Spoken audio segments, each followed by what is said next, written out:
Loh, kok senyum-senyum sendiri?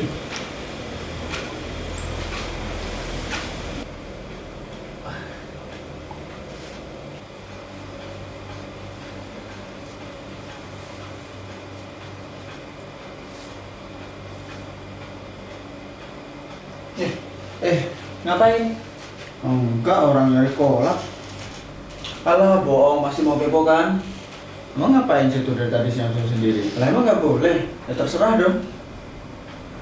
Sul, mau nanya nih. Mau nanya apa? Eh, Duduk dulu deh. Oh, oke deh.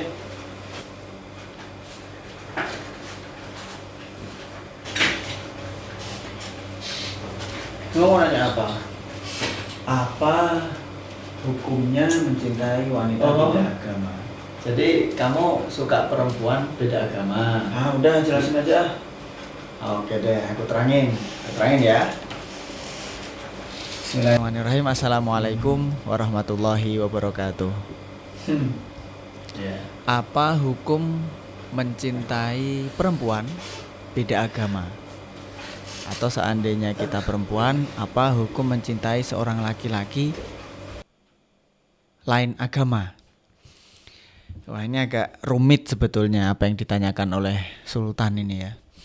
Jadi yang pertama adalah soal perasaan itu kita tidak bisa menyalahkannya gitu. Cinta datang dan pergi tanpa kita bisa mengendalikannya.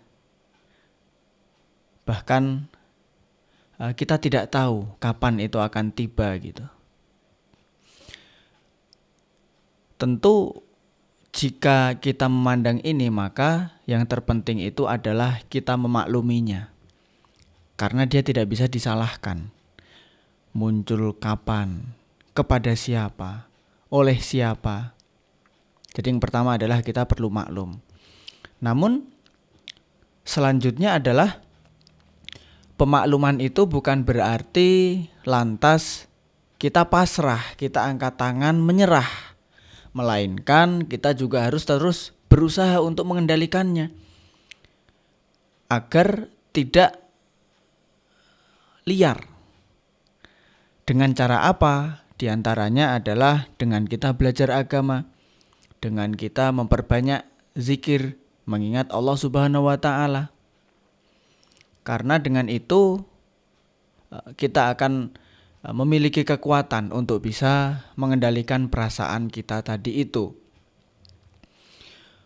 Namun selain itu juga kita perlu memastikan apakah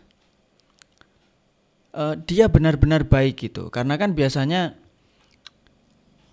seorang wanita atau seorang pria mencintai perempuan, apalagi ini adalah lain agama gitu. Itu kan karena sebuah perasaan yang menilai bahwa sosok itu baik untuk kita gitu. Kita merasa dia selalu ada di saat kita membutuhkan. Dia selalu hadir pada waktu yang tepat. Atau mungkin secara fisik dia juga memiliki kelebihan. Lalu rasanya sempurna gitu. Dan dia seolah-olah baik sekali gitu dengan kita. Nah, ini perlu kita pastikan ini. Apakah memang benar-benar dia itu baik dengan kita, atau kitanya saja yang tertutup pikirannya sehingga memandang bahwa dia baik.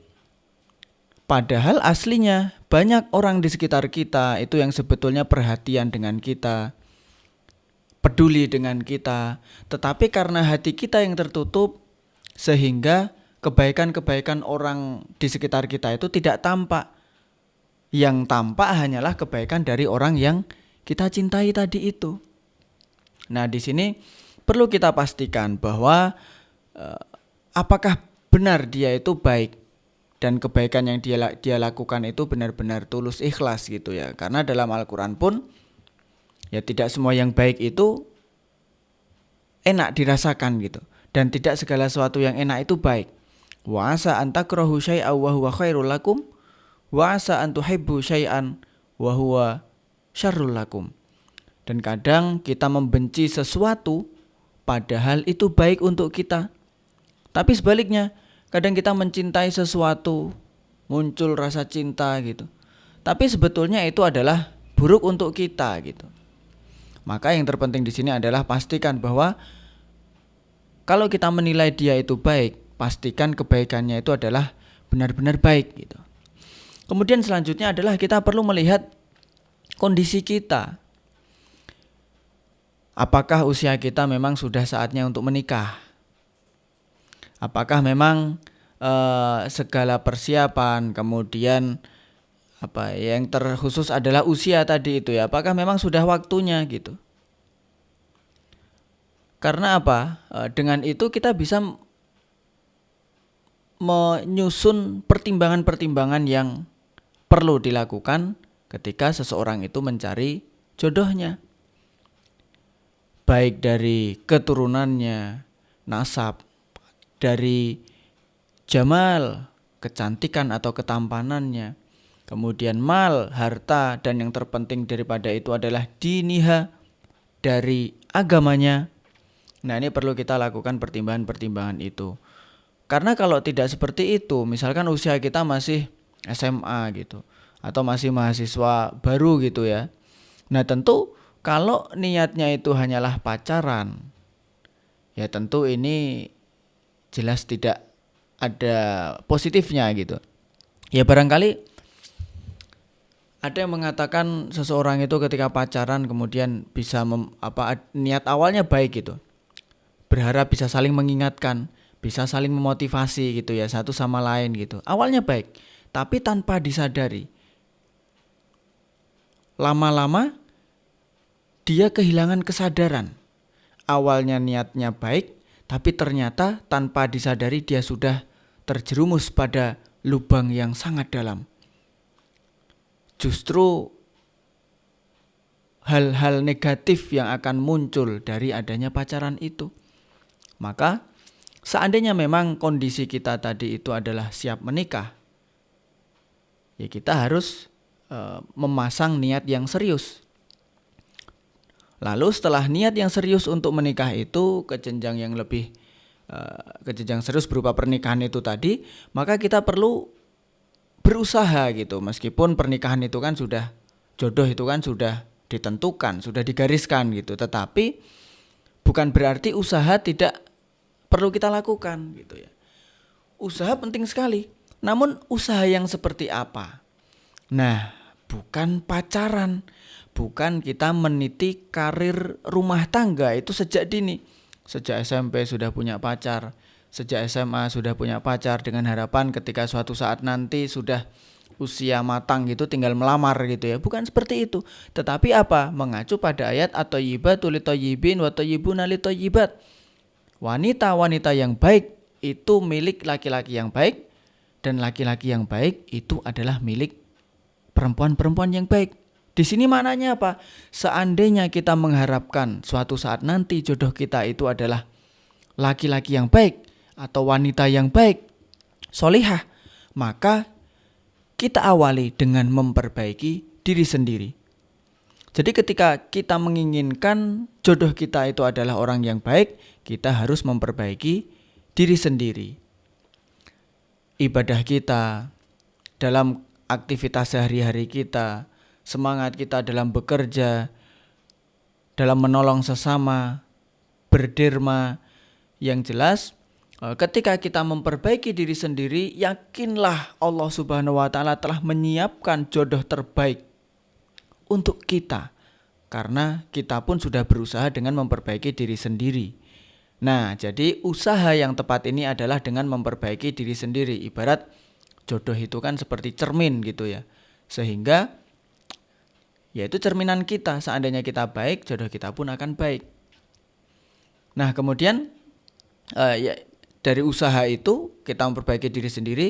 Ini menunjukkan bahwa usaha pacaran dengan kita memiliki kenalan yang dekat sejak dini itu bukanlah usaha yang tepat gitu ya. Tetapi usaha yang tepat adalah dengan memperbaiki diri sendiri. Dan yang terakhir adalah seandainya kita memang memiliki perasaan yang tiba-tiba muncul kita mencintai seorang yang ternyata lain agama, kita berdoa.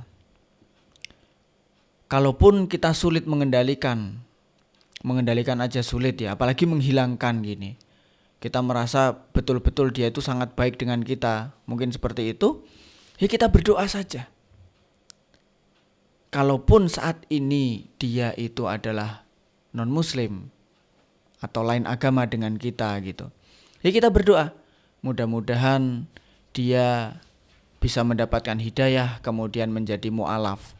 Sehingga dari situ ya kita pun mendapatkan pahala juga karena menjadi media atau wasilah untuk sampainya hidayah kepadanya gitu. Jadi ya pertama kita perlu memaklumi itu, tapi pemakluman terhadap perasaan itu tadi bukan lantas tanpa usaha gitu ya. Kita perlu menyadari kondisi yang ada di sekitar kita, perlu melihat kondisi kita apakah memang sudah siap menikah atau hanya ingin pacaran saja.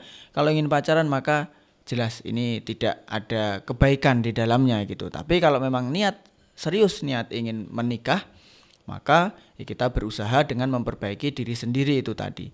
Dan yang terpenting adalah kita berdoa. Seandainya memang yang muncul dalam perasaan kita itu adalah orang yang lain agamanya, maka ya kita doakan dia mudah-mudahan bisa menjadi mu'alaf, sehingga yang mendapatkan hidayah dari Allah Subhanahu wa taala, sehingga pernikahan pun juga bisa tercapai.